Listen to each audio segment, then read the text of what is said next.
Hello everyone, welcome back to my channel Susmita exclusive. চলে এসেছি বিষ্ণুপুরের পার্ট 3 এর ভিডিওটা নিয়ে। তোমরা যারা এখনও পার্ট 1 আর পার্ট 2 এর ভিডিওটা দেখোনি তারা কিন্তু অবশ্যই আমার চ্যানেলে গিয়ে পার্ট 1 আর পার্ট 2 এর ভিডিওটা দেখে নিতে পারো। পার্ট 3টা ছাড়তে ছাড়তে আমার একটু দেরি হয়ে গেল, একটু ব্যস্ত হয়ে পড়েছিলাম তাই জন্য। তো পার্ট 3তে কিন্তু তোমাদের আমি দেখাবো একদম মর্নিং থেকে সারা দিন কী করছি, কোথায় ঘুরতে যাচ্ছি, কেমন করে কাটাচ্ছি দিনটা সেটাই।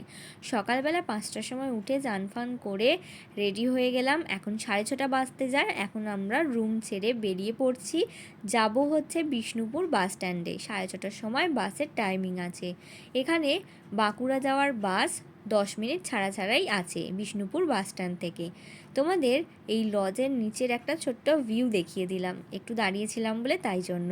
বেশ সুন্দর ছোট্ট একটা গার্ডেন, খুব সুন্দর, বেশ নানা রকম ফুল ফুটে আছে এখানে। কিন্তু লজটা ভীষণই ভালো ছিল, প্রত্যেকের ব্যবহারও খুব ভালো ছিল।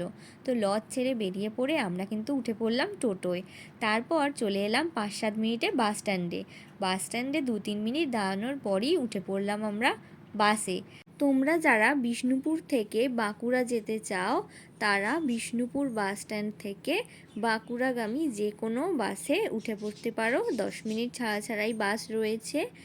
আর বাঁকুড়াগামী যে কোনো বাসেই কিন্তু তোমরা উঠে পড়ে শুশুনিয়া পাহাড়ও ঘুরে আসতে পারো। হাতে একটু সময় নিয়েই তোমাদের বেরোতে হবে, কারণ আমাদের বাসের যিনি কন্ডাক্টর ছিলেন জিজ্ঞাসা করতে উনি বললেন যে 3 থেকে 3.5 ঘন্টা মতন লাগবে। আমরা সকালবেলা উঠেছিলাম 6:30 নাগাদ করে বাসে। তো আমরা কিন্তু নামতে নামতে বেজে গেছিলো প্রায় 9:45। অনেকটাই টাইম লেগেছে, 3-3.5 ঘন্টা মতনই টাইম লেগেছে। তো অনেকটা রাস্তা পেরিয়ে চলে এসেছি। আর কিছুক্ষণ তোমরা যখন শুশুনিয়া পাহাড় যাবে তখন কিন্তু এই বাঁকুড়ার বাসে উঠে বলতে হবে ছাতনা স্টপেজে নামবো। তো ছাতনায় নেমে দেখো আমরা কিন্তু টোটোতেও উঠে পড়েছি। ওখানে তোমরা ছাতনা স্টপেজে নেমেই টোটো দেখতে পাবে। যে কোনো টোটো বা এমনি তোমার 4 চাকা গাড়িও রয়েছে, সেই গাড়িতেও তোমরা যেতে পারো। বাস যাচ্ছে খুব কম, তো আমরা টোটো করেই যাচ্ছি। প্রায় 10 কিলোমিটারের রাস্তা। আমরা কিন্তু ওখানে শুশুনিয়া পাহাড়ের কাছে গিয়ে একটা হোটেল দেখব, কারণ এইসব লাগেজ নিয়ে তো পাহাড়ে যেতে পারবো না। লাগেজগুলো রেখে তারপর আমরা পাহাড়টা ঘুরতে যাব।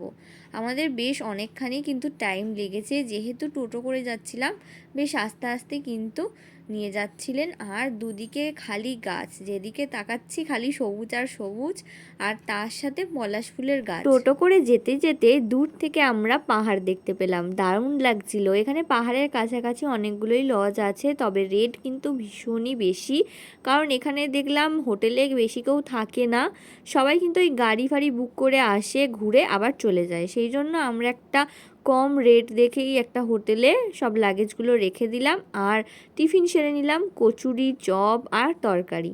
তারপর কিন্তু আমরা বেরিয়ে পড়লাম পাহাড়ে ঘুরতে যাওয়ার উদ্দেশ্যে। চারিদিকে কিন্তু গাছ আর গাছ আর পলাশ ফুলের গাছ, দারুণ লাগছিল একদম। শুধু রোদ্দুরের তেজটা কিন্তু আজকে একটু বেশি ছিল, তাই জন্য বেশ ভালো গরম লাগছিল। আমরা তো মার্চ মাসে এসেছি। তোমরা যদি বিষ্ণুপুর ঘুরতে চাও তাহলে ফেব্রুয়ারি মাসের শেষে এলে আমার মনে হয় যে খুব ভালো লাগবে, জায়গাটা একটু ঠান্ডা ঠান্ডা থাকবে, ঘুরতেও পারবে। তো এখানে কিন্তু লোকাল পাথরের সব এই মূর্তি, তারপর থালা, আরও সব অনেক রকম জিনিস রয়েছে। ওগুলো দেখে আমরা চলে এলাম। এখন কেনাকাটা করলাম না, আমার অবস্থা দেখতেই পাচ্ছ, জুতো হাতে নিয়ে উঠেছি। পাহাড়টা কিন্তু অনেকটাই উঠে পড়েছি, পুরো খাড়াই, আর চারিদিকে দেখো পাথর। ওই যে ঘন জায়গাটা দেখতে পাচ্ছ ওখান থেকে পুরো সোজা উঠে পড়েছি। অনেকটা অনেকটা ওঠার পর আমরা হাঁপিয়ে গেছি, হাঁপ ধরছিল। তো আমরা দাঁড়িয়ে পড়লাম, দাঁড়িয়ে এখানে একটা শরবতের দোকান ছিল ছোট, ওই পাহাড়ের ওপরেই, সেখান থেকে একটু শরবত খেয়ে নিলাম। কত ফুট ওপরে এলাম? 150 ফুট, 15 তলা। 150 ফুট ওপরে উঠেই আমাদের অবস্থা খারাপ। তারপর শরবত খেয়ে কিন্তু আমরা এবার নিচের দিকে নামতে শুরু করলাম, কারণ শরবতের দোকানের যে দাদাটা সে বলছিল যে 3000 ফুট কিন্তু উচ্চতা পুরো পাহাড়টার। টোটাল 3.5 ঘন্টা উঠতে আর 3.5 ঘন্টা নামতে লাগবে, মানে আমাদের সারাদিন একদম পুরো এখানেই। সকাল সকাল এখানে এলে ভালো হতো, কিন্তু আমাদের ট্রেন আছে যেহেতু, সেই জন্য আমরা ওখান থেকেই নামতে শুরু করলাম। এত খাড়াই পাহাড়টা, চারিদিকে দেখতেই পাচ্ছ পুরো পাথর পড়ে আছে, সেই জন্য খুব সাবধানে সাবধানে নামতে হচ্ছে। আর একদম খাড়াই, পুরো সোজা পাহাড়, তো খুব সাবধানে আমরা নামলাম। তারপর নিচে এখানে একটা ঝর্ণার জল আছে, এই যে পাহাড়টা উঠে যাচ্ছে ওই দিকটায়, আর এই দিকে দেখো সবাই জল ভরছে, এইটা হচ্ছে ঝর্ণার জল। এই জলটা খেলে নাকি খাবার হজম হয়, মানে ওখানে যারা স্থানীয় সবাই ছিলেন তাদের মুখ থেকে শুনলাম, আমরাও একটু জল নিয়ে খেলাম। আর এদিকে চলে এলাম এখন সব কেনাকাটা করতে। এখানে সব জিনিসের দাম দেখো, হরেক মাল 50 টাকা। এখানে কাঠের অনেক রকম জিনিস আছে, ওখান থেকে নিয়ে নিলাম। তারপর এখানে এই লোকাল পাথরের থালা, খুব সুন্দর লাগছিল এই ডিজাইনটা, তো এরকম নিয়ে নিলাম বাড়ির জন্য।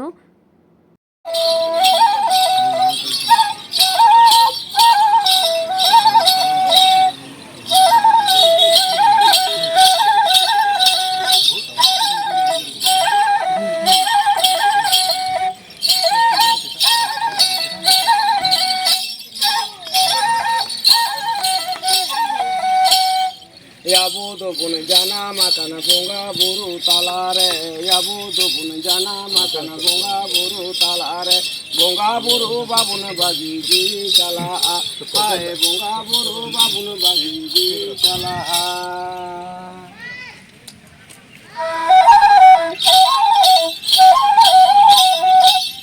পাহাড় থেকে নেমে ওই রাস্তা ধরেই ফিরে আসছিলাম, দেখলাম এখানে বনবিবির পুজো হচ্ছে।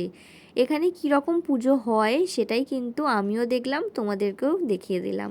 তারপর আমরা হাঁটতে হাঁটতে চলে এসেছিলাম, এখানে কয়েকটা পলাশ ফুলের গাছ ছিল আর চারিদিকে পলাশ ফুল পড়েছিল, তো দেখেই আমি চলে এলাম ফুলগুলো নিতে।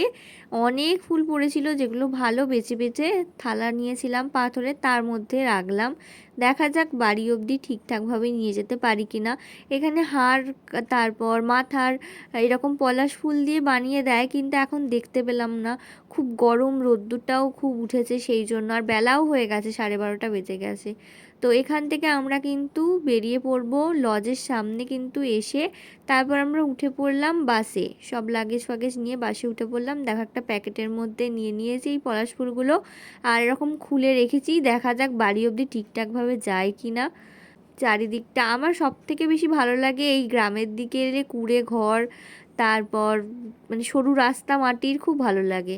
তো অনেকটাই চলে এলাম, তারপর টোটো করে চলে এলাম স্টেশনের কাছে।